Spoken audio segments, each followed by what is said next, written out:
la carta a los Corintios, la primera carta a los Corintios. Desde que iniciamos este estudio, los pastores hemos tratado de señalar la condición decadente de la sociedad corintia y cómo su pecaminosidad se había filtrado, mis queridos hermanos, en la iglesia. En tal sentido, no voy a explayarme más sobre este punto, salvo recordar que la iglesia de Corinto había recibido esta carta del apóstol Pablo a fin de aclarar varios aspectos que requerían una definición a la luz de la palabra. Por tanto, el apóstol Pablo dirige esta misiva con la clara intención de responder esas inquietudes.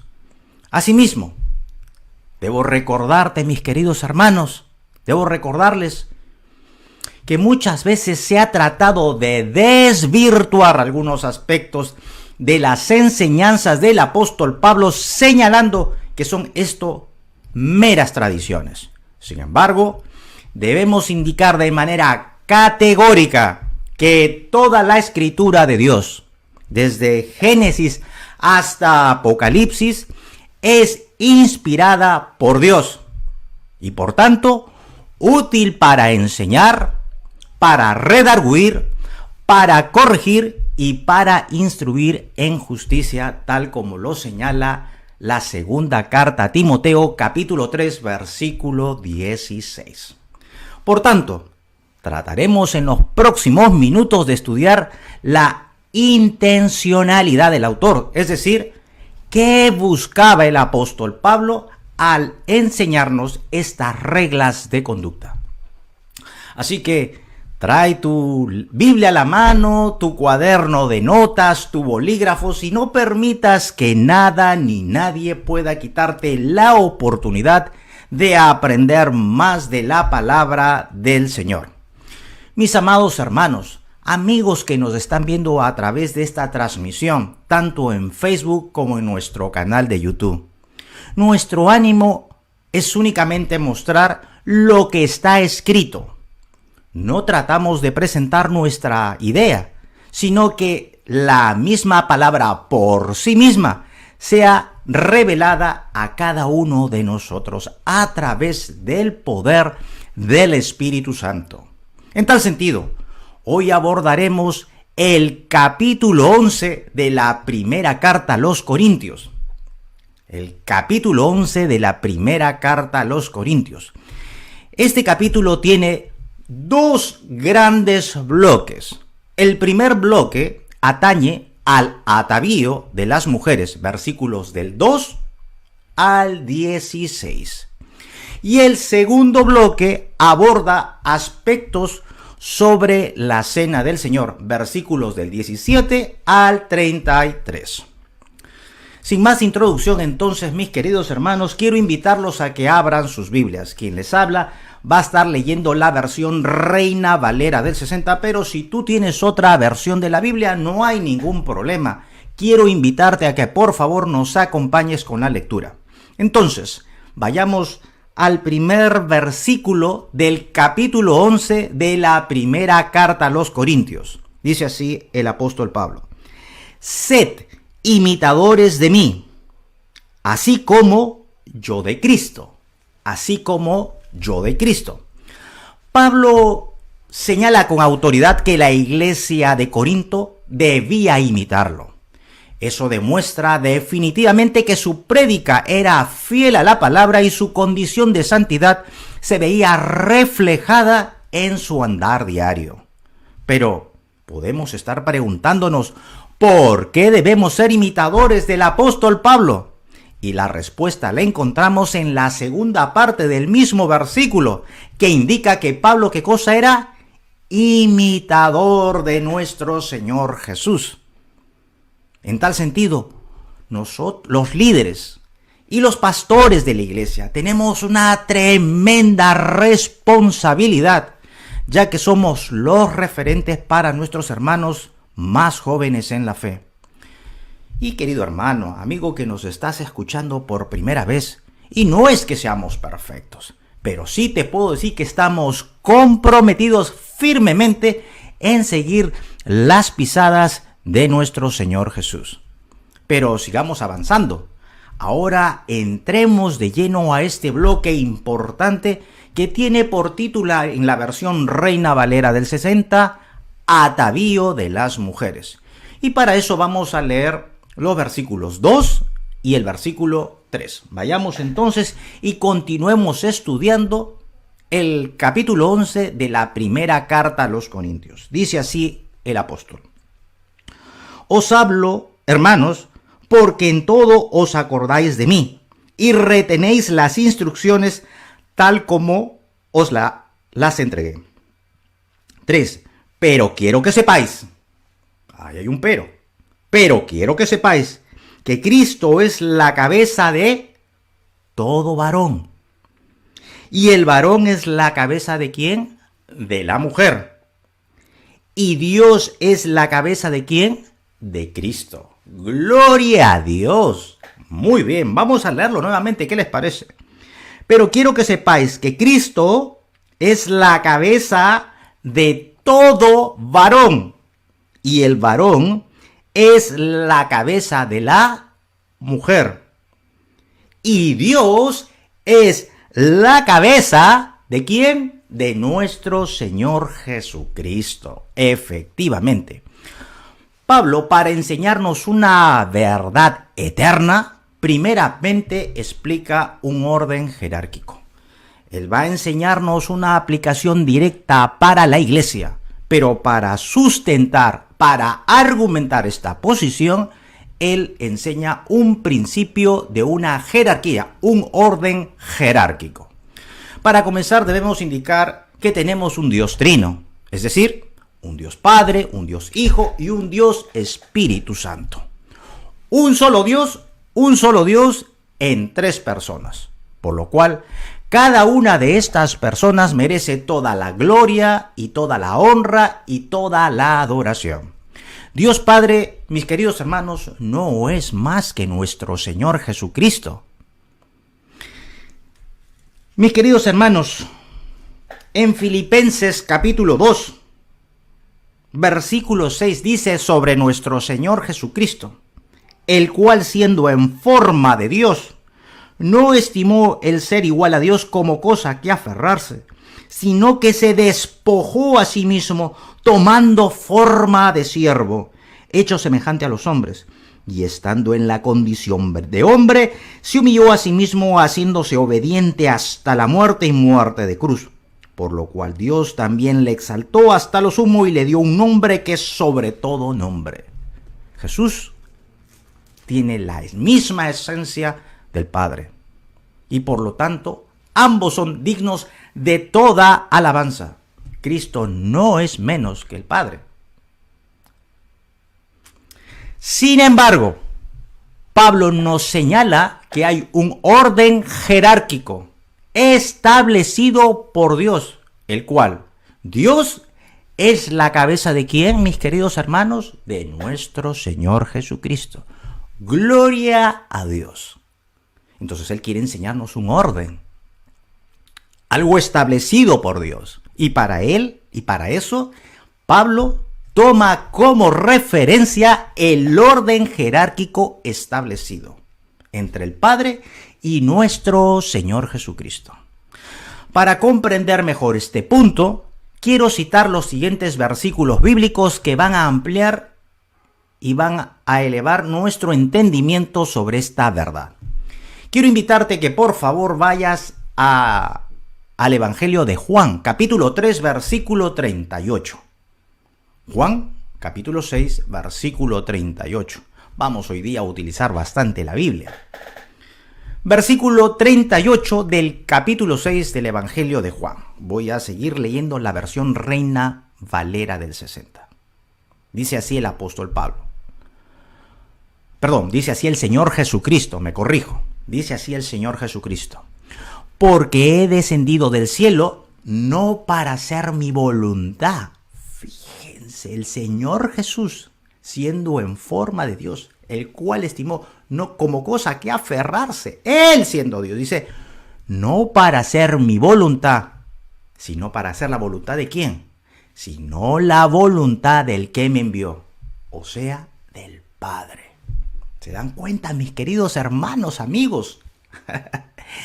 En este pasaje, claramente, Cristo decide voluntariamente someter su voluntad a la voluntad del Padre. En otras palabras, nuestro Señor Jesucristo vino a esta tierra para estar entre nosotros, para cumplir a la perfección la voluntad de nuestro Señor del Padre, siendo Él santo, santo, santo. Él vino a cumplir perfectamente la voluntad del que lo envió. ¿Y quién lo envió? El Padre.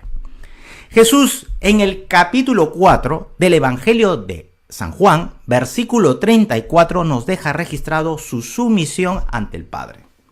Juan, capítulo 4, versículo 34. Estamos estudiando cómo nuestro Señor Jesús se somete al Padre de manera voluntaria para hacer su voluntad y fue obediente al que lo envió. Jesús les dijo: mi comida es que haga ¿qué cosa?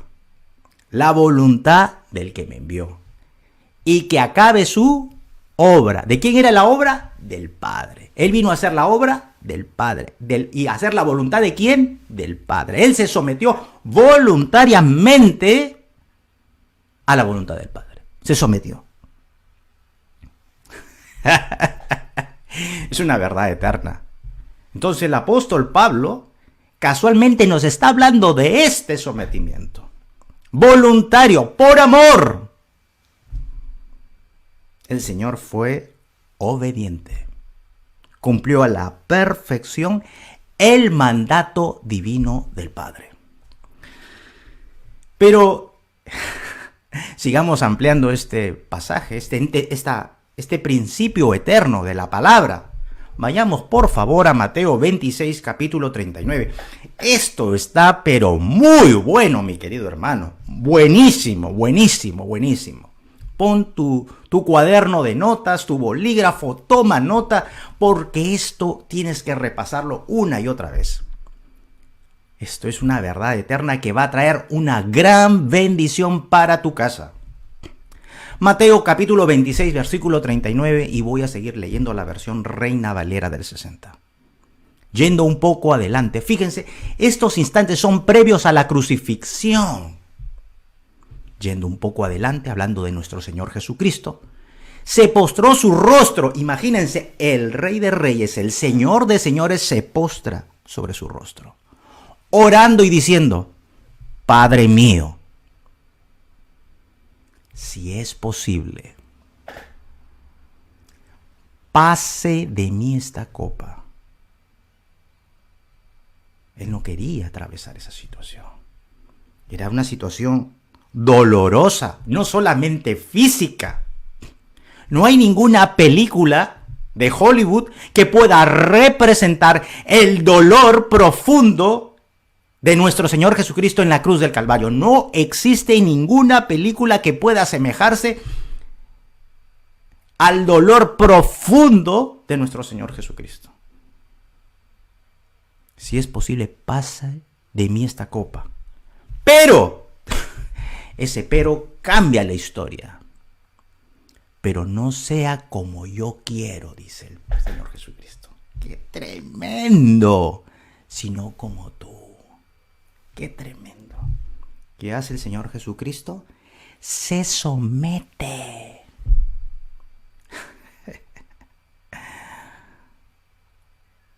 Cristo fue 100% hombre y 100% Dios.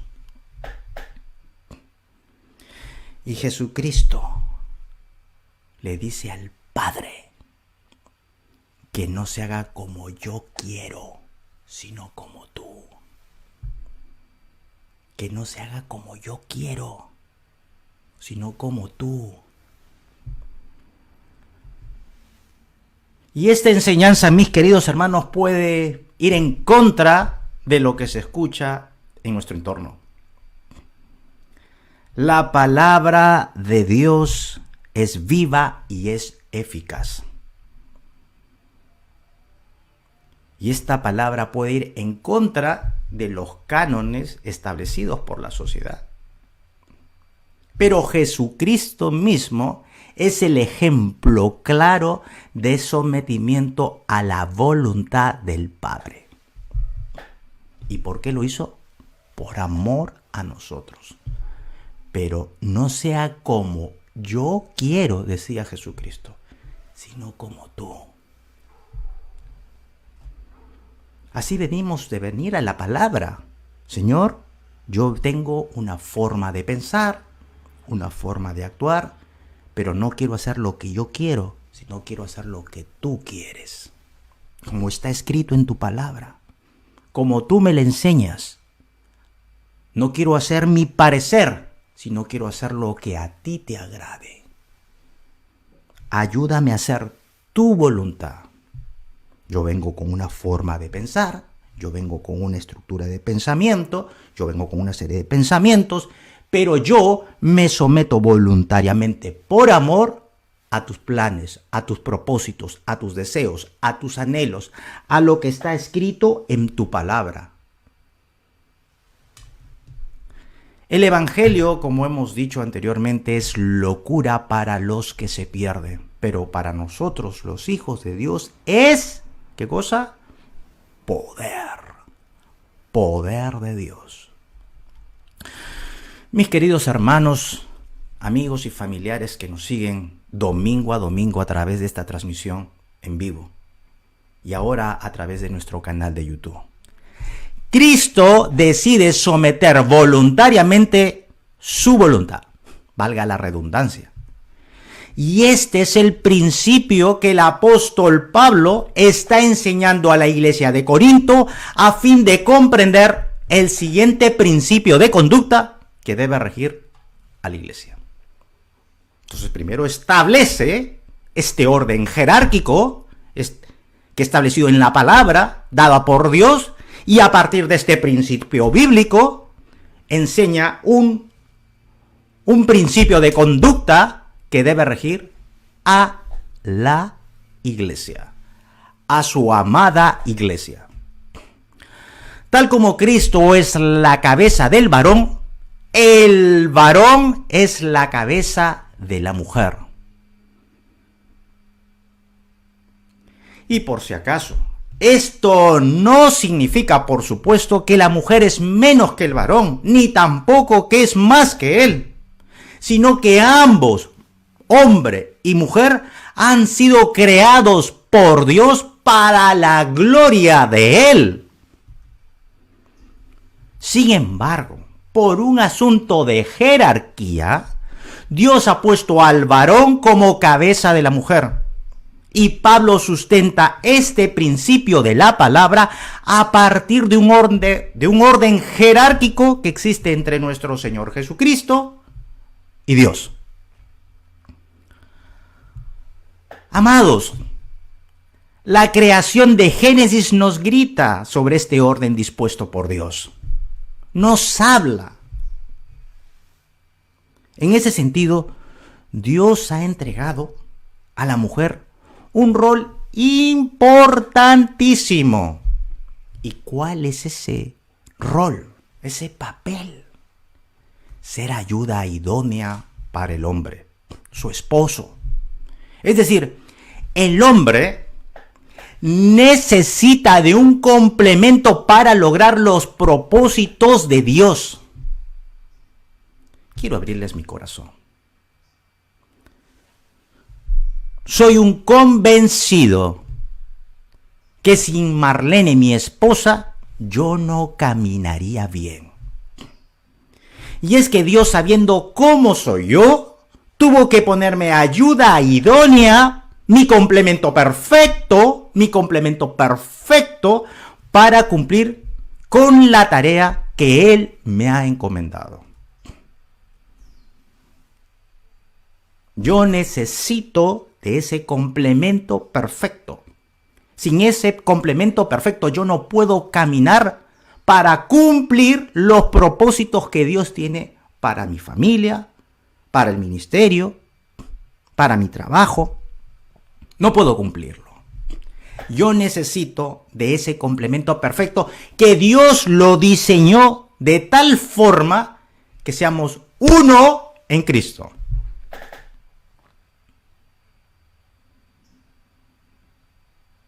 Ella ha sido fiel conmigo, tanto en mis momentos de éxito como en los momentos más difíciles de mi vida. Y les puedo decir que nuestro matrimonio se ha robustecido aún en los tiempos de crisis. En esta casa, por ejemplo, no se compra nada si no es consultada con mi esposa. Mis prédicas se las comparto primeramente a mi esposa. Ella me da su opinión, sus comentarios. Ella me conoce mejor que nadie. Y ella con respeto se acerca a mí y me dice, esto debiste hacer. Esto tienes que corregir, esto tienes que enmendar. Yo tengo que escuchar a mi esposa y darle honor y el lugar que ella se merece. ¿Por qué? Porque Dios ha diseñado a esa mujer para ser mi ayuda idónea, mi complemento perfecto. Hermano, que tú estás casado, varón de Dios que te vas a casar, te doy este consejo: escucha a tu esposa. Escucha a tu esposa. Mujeres cristianas, hijas del Dios Altísimo, hablen con sus esposos con respeto. Entonces, hombres de Dios, debemos darle honra a nuestras esposas. Además, recordemos lo que Dios dijo en la creación. No es bueno, fíjense, no es bueno que el hombre esté solo. Clarísimo, ¿no?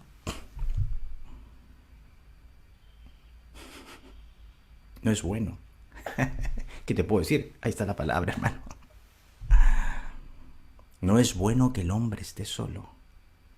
¿Qué dice Dios? Le haré. Primero crea al hombre y luego crea a la mujer. Dios dice, no es bueno que el hombre esté solo. Le haré ayuda idónea. Que el hombre necesitaba una ayuda perfecta para que él pueda desempeñarse bien en las funciones que Dios le había dado. Por eso Dios dice, no es bueno que el hombre esté solo. Qué tremendo. Y para dar solución a ese tema, Dios dice, va a ser, le haré ayuda idónea. No podemos leerlo tan rápido. A mí me encanta este tipo de estudios. Cuando entramos a profundidad en la palabra, cuando pasamos rápidamente, se pasan por alto muchos detalles. Le haré ayuda idónea. Dios mismo dice, le haré. Eso está en Génesis capítulo 2, versículo 18. Tomen nota, por favor. ¿Se dan cuenta? Necesitamos nosotros, los esposos de nuestras esposas. No sé cuántas veces lo voy a repetir, pero lo voy a insistir. Pues ellas son nuestro complemento perfecto dado por el Creador. Asimismo, ese sometimiento de la mujer es voluntario y por amor al Señor. Por ejemplo, un hombre no le puede decir a su esposa, cuando ella comparte respetuosamente su posición, cállese, porque yo soy el hombre de la casa. Eso no da honra a la mujer. Dios le ha entregado esa autoridad al hombre, no para ser un dictador, y menos un tirano en su casa, sino para amar, para cuidar, para proteger a su esposa, a su familia. Lamentablemente, vemos todos los días las noticias, temas relacionados con el abuso físico y emocional que son víctimas las mujeres por parte de sus esposos. Tal cosa Dios no lo aprueba. Entonces, podemos estar preguntándonos, ¿cómo debe amar el hombre a su esposa según la palabra? ¿Cómo debe ser ese amor a ese hombre que ha recibido tal autoridad de parte de Dios? Esa es la autoridad dada, otorgada, entregada ¿por quién? Por el creador del universo. Entonces, ese hombre, ¿cómo debe amar a su esposa? En la forma en que Cristo amó a su iglesia, entregándose de manera voluntaria a su amada iglesia, hasta la muerte. Una muerte humillante. Se entregó voluntariamente por amor. Y así lo dejó registrado el apóstol Pablo en la carta a los Efesios capítulo 5, versículo 24. Vayamos un poquito, por favor. Efesios capítulo 5, versículo 24. Maridos, amad a vuestras mujeres, así como Cristo amó la iglesia y se entregó a sí mismo por ella. En otras palabras, nosotros debemos cuidar y tratar con delicadeza a nuestras esposas. En efecto, Jesús nos dio cátedra de esto, al amarnos. Por tanto, hermanos, hermanas en Cristo, esposos y esposas en el Señor, debemos actuar según lo dispuesto en la palabra del Señor, porque esto agrada a Dios. Pero sigamos avanzando en nuestro estudio. A mí me encantaría seguir avanzando, profundizando, pero el tiempo apremia. El tiempo nos juega muchas veces en contra. Vamos ahora a leer los versículos del 4 al 7 de nuestro pasaje de estudio, ubicado en la primera carta a los Corintios, capítulo 11, versículos 4 al 7. Dice así: todo varón que ora o profetiza con la cabeza cubierta, ¿qué cosa? Afrenta su cabeza. Pero toda mujer que ora o profetiza con la cabeza descubierta, afrenta su cabeza. Porque lo mismo es que si hubiese rapado. Porque si la mujer no se cubre, que se corte también el cabello. Y si le es vergonzoso a la mujer cortarse el cabello o raparse, que se cubra. Porque el varón no debe cubrirse la cabeza, pues es la imagen y gloria de Dios. Pero la mujer es gloria del varón. ¿No es cierto?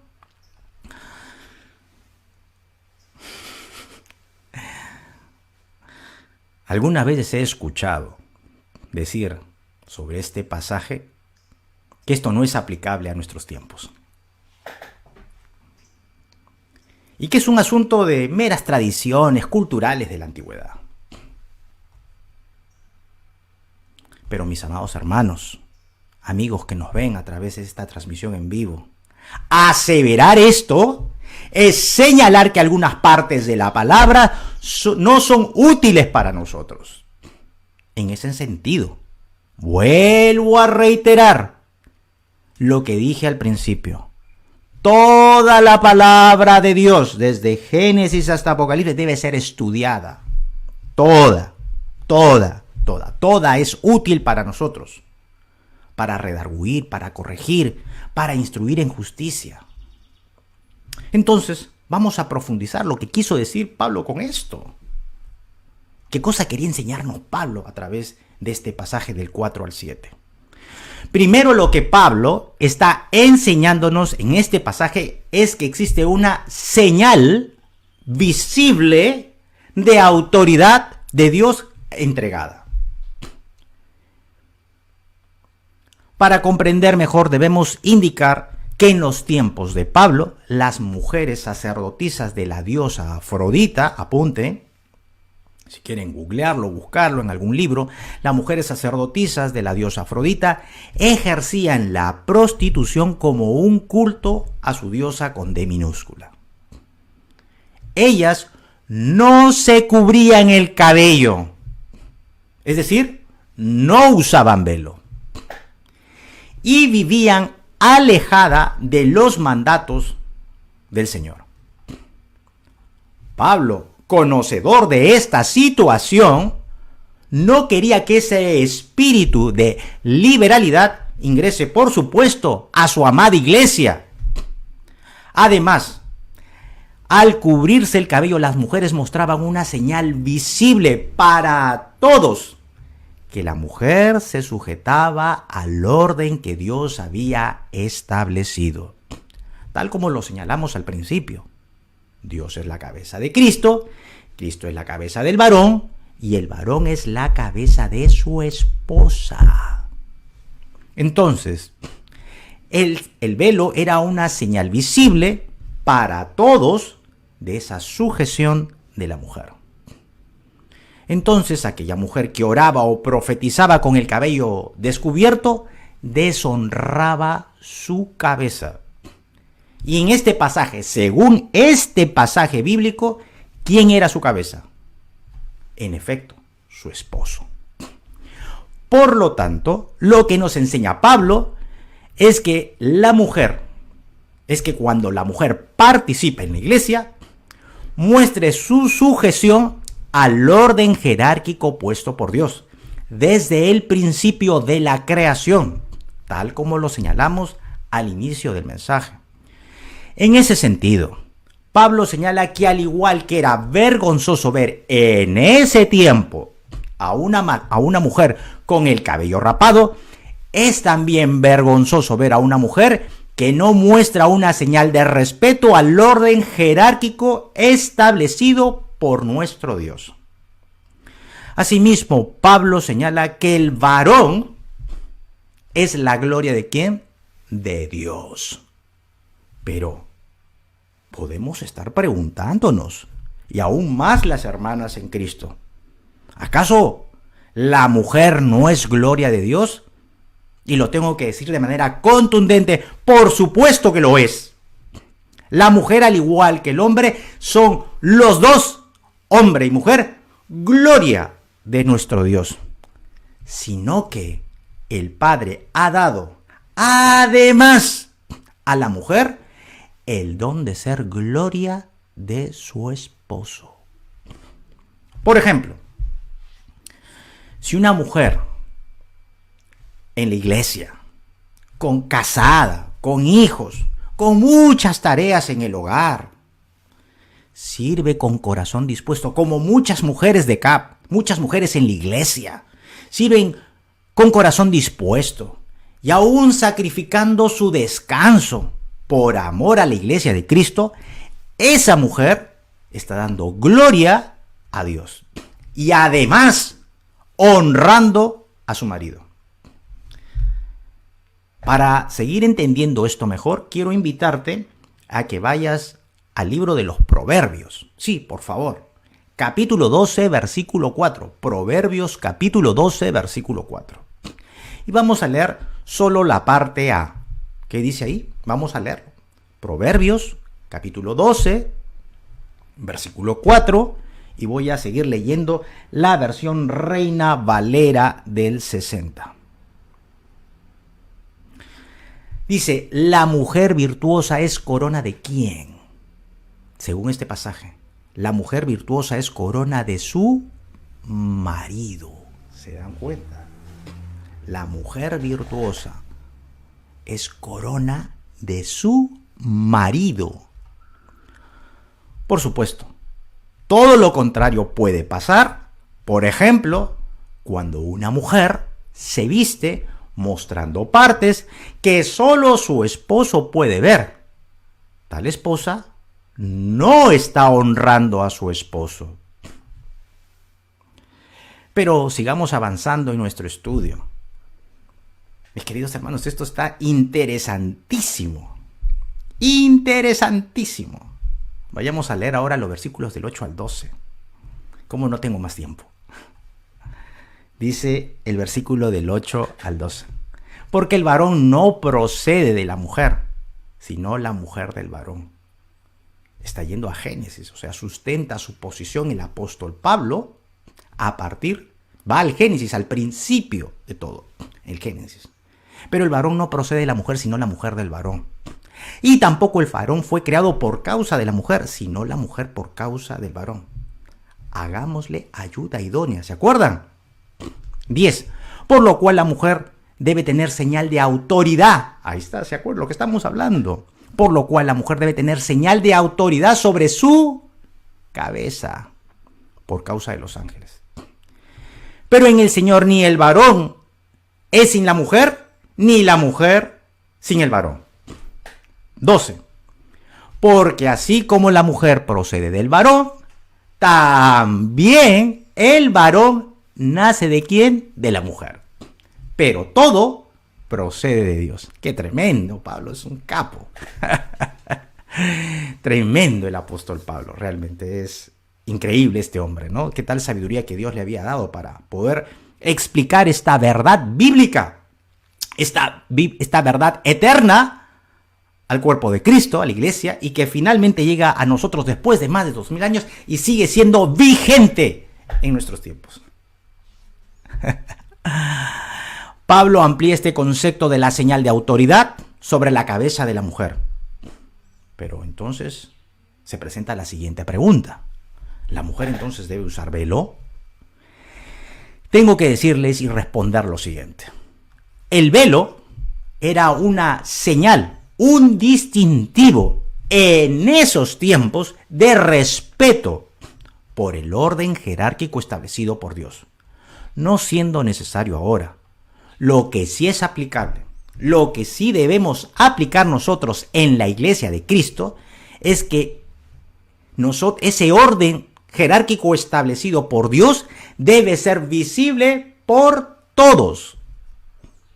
Por lo cual, él así lo está señalando en la palabra. Y para ello Pablo sustenta su posición ¿con qué? Con el Antiguo Testamento. Y dirige su atención a la creación. Es decir, nos da una señal clara del orden establecido por Dios. Por tanto, él dice, porque el varón no procede de la mujer, sino la mujer del varón. Y tampoco el varón fue creado por causa de la mujer, sino la mujer por causa del varón. En ese sentido, la misma creación nos habla que el hombre fue creado primero y luego la mujer. Además, Pablo señala que todo procede de Dios, indicando que así como la mujer procede del varón, también el varón nace de la mujer, pero todo procede de Dios.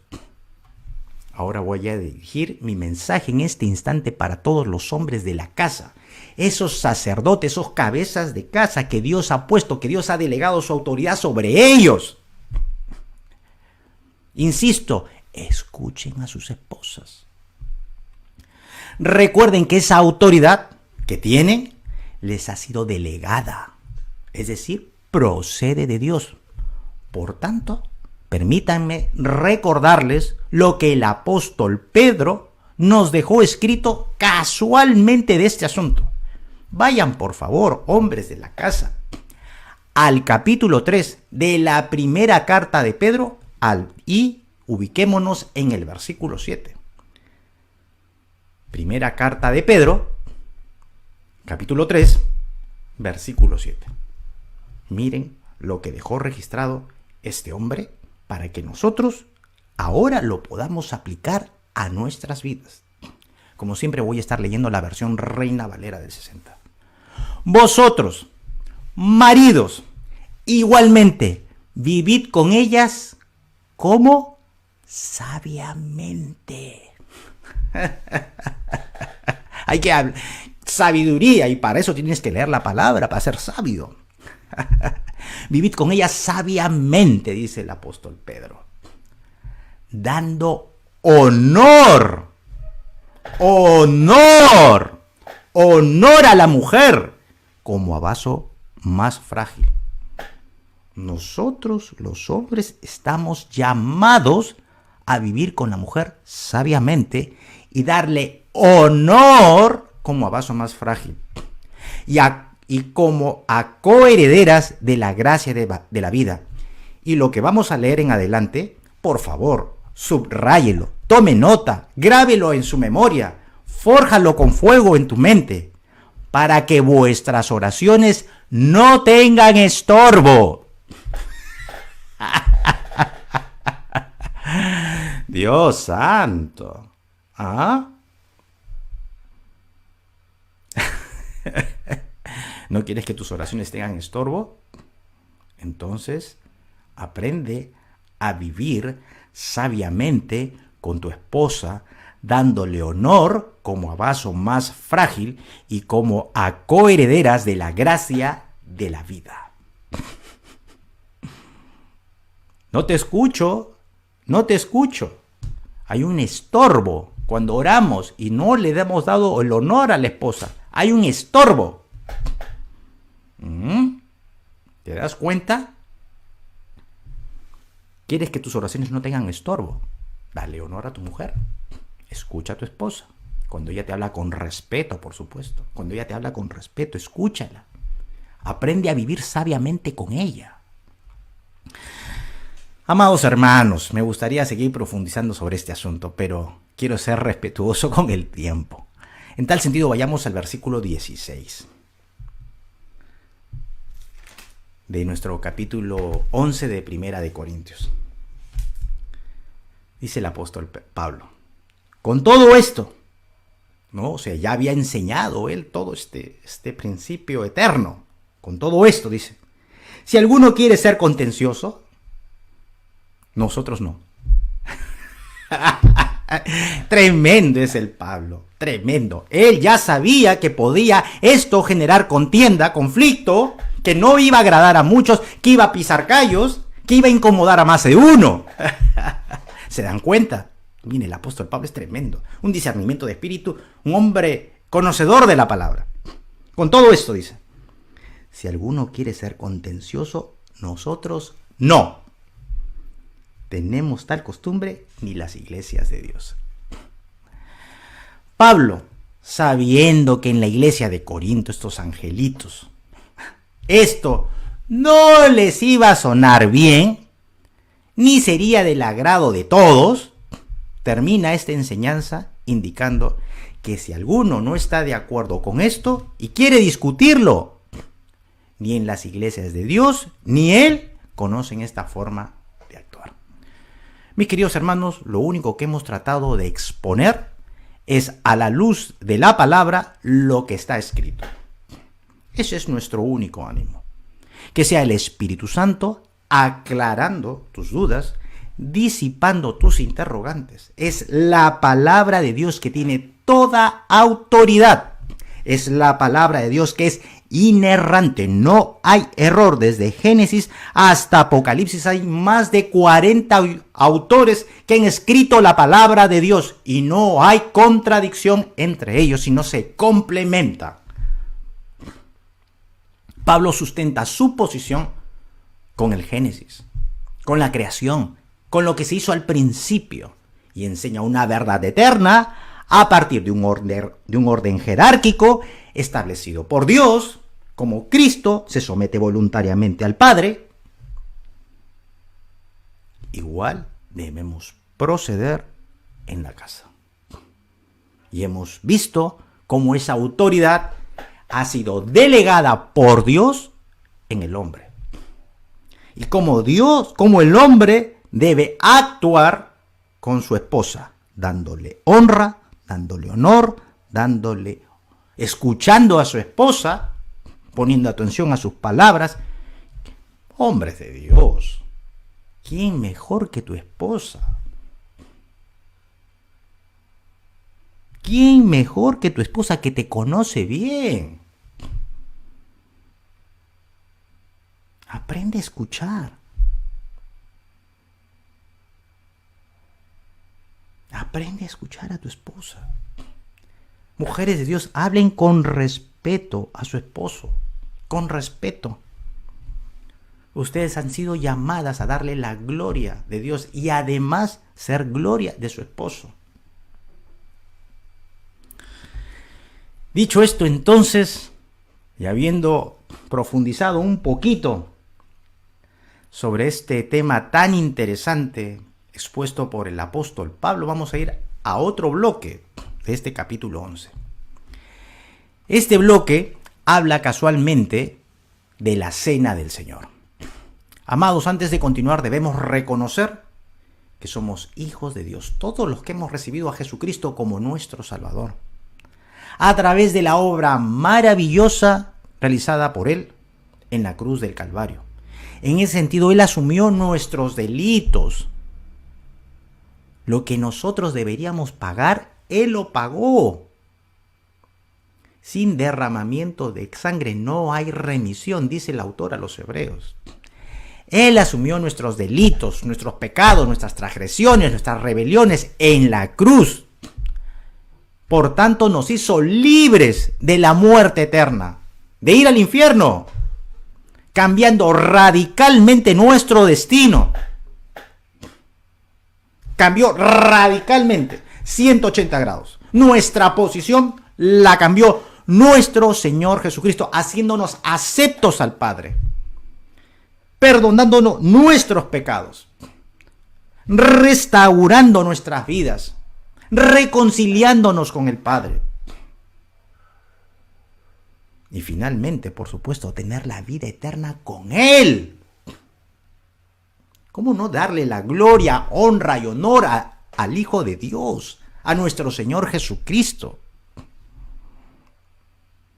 Toda la gloria, toda la majestad, todo el reino, todo el poder, todo tributo de gratitud sea para Él. ¿Cuánta paciencia nos tiene Dios?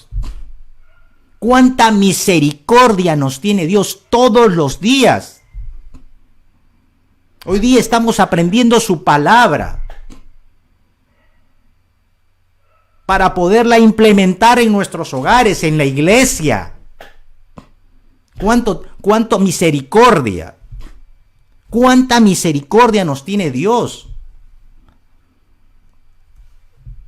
En ese sentido, mis queridos hermanos en Cristo, nuestro Señor instituyó la cena. ¿Con qué objeto? De hacer memoria, de hacer una remembranza de su obra expiatoria por nosotros, de recordarlo, que no nos olvidemos de esa obra preciosa, que glorifiquemos su nombre. Esto lo encontramos en los versículos del 23 al 26 del capítulo 11, tal como lo leímos en el tiempo de la cena del Señor. Pero me encantan estos pasajes. Estos son los pasajes que a mí me encantan. Pero hay un pasaje impactante, casualmente, que habla de este asunto. Que está en los versículos del 27 al 30.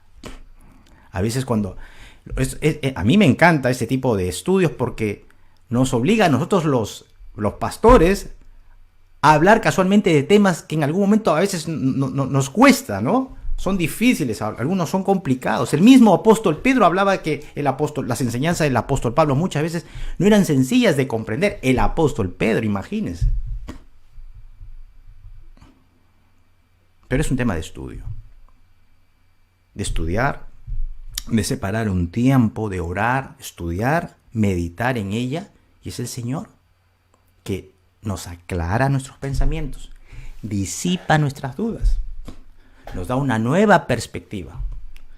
Yo le digo a mi hija, a mi esposa, es que cada vez que me pongo a estudiar, me siento que no conozco nada. Más estudio, me siento menos conocedor de la palabra. Sigo investigando, sigo estudiando y me siento menos conocedor de la palabra todavía. Versículos 27 al 30 del capítulo 11 de la primera carta a los Corintios. De manera que cualquiera que comiere este pan o bebiere esta copa del Señor, indignamente, subraya indignamente, será culpado del cuerpo y de la sangre de Cristo. Indignamente será culpado del cuerpo y la sangre del Señor. Versículo 28. Por tanto, pruébese, dice. Subraye, pruébese. Subrayalo, pruébelo. Ahí agarra tu Biblia y pon, pruébese, subrayalo. Cada uno a sí mismo. ¿Quién lo dice? El apóstol Pablo. Lo dice, pruébese. Y coma así pan y beba de la copa.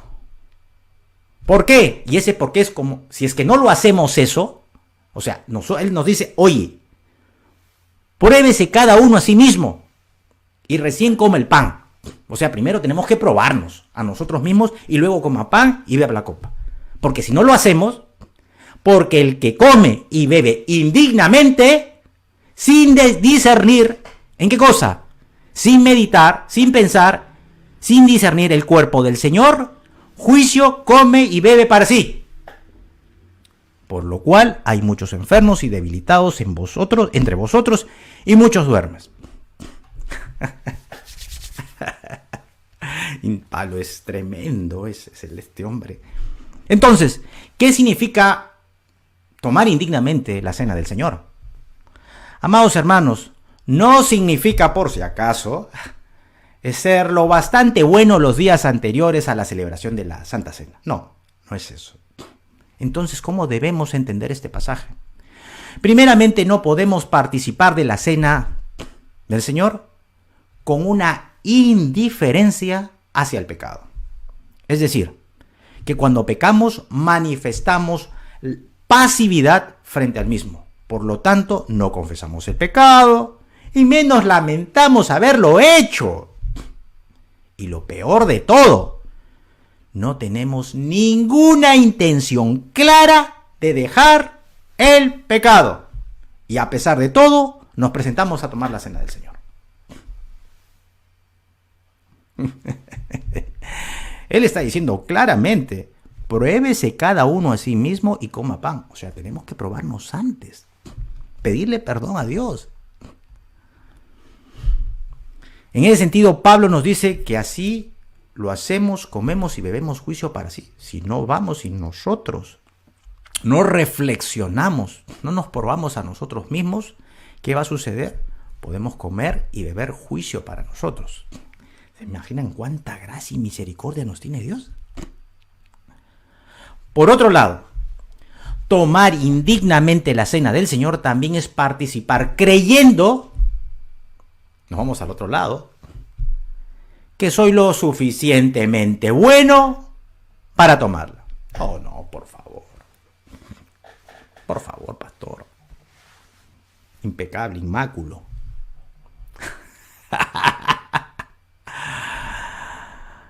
Soy perfecto, estudioso de la palabra a profundidad.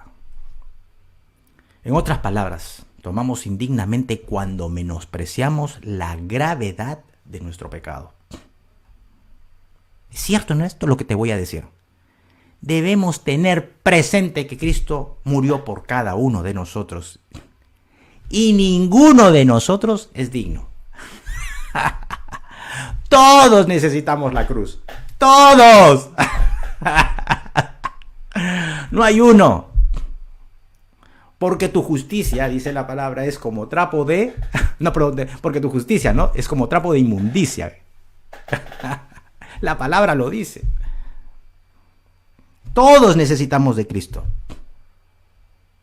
Todos. En tal sentido, cuando vayamos a tomar la Santa Cena, debemos evaluar nuestra vida. Pero no para ver si tenemos méritos suficientes que nos permita participar, sino para reconocer nuestros pecados y confiar en la obra de nuestro Señor Jesucristo. Reconocer que he faltado, reconocer que he pecado, que por mí mismo no tengo acceso, que es a través de Cristo que puedo tener el perdón de pecados, la vida eterna. Entonces ahí puedo participar. Por lo tanto, la Santa Cena tiene como objeto dirigir nuestra atención ¿a quién? A la obra de Jesucristo, la cual nos hace dignos de tomar la Santa Cena. Muy bien, hermanos. Gloria a Dios. Amados, hoy hemos aprendido entonces Primeramente, que hay un orden jerárquico establecido por Dios, el cual debemos contemplarlo en nuestra vida cristiana y en nuestra vida de iglesia. Asimismo, hemos aprendido que debemos evaluar nuestra vida antes de presentarnos a la Santa Cena. Así es, hermanos. Yo oro para que el Señor Jesús pueda seguir hablando a tu corazón. Mujer de Dios, hombre de Dios, solteros, casados, sea el Señor hablando a tu corazón, despejando tus dudas, enderezando tu caminar, tu proceder. A veces la palabra nos incomoda, hermanos, sí, pero Dios lo hace por amor, porque Dios al que ama, disciplina. Dios endereza nuestro proceder. Y cuando entendemos esa verdad decimos, Dios mío, qué misericordioso ha sido conmigo. Veo, volteo atrás y digo, qué misericordioso ha sido Dios conmigo. No me ha pagado conforme a mis rebeliones. No he conocido esta verdad, ahora tengo que implementarla, llevarla a cabo, desarrollarla, aterrizarla en mi casa. Y si tu deseo es someterte a la voluntad del Señor y hacer de su palabra tu guía, tu luz que alumbra tu caminar, entonces quiero invitarte en este tiempo a que oremos juntos.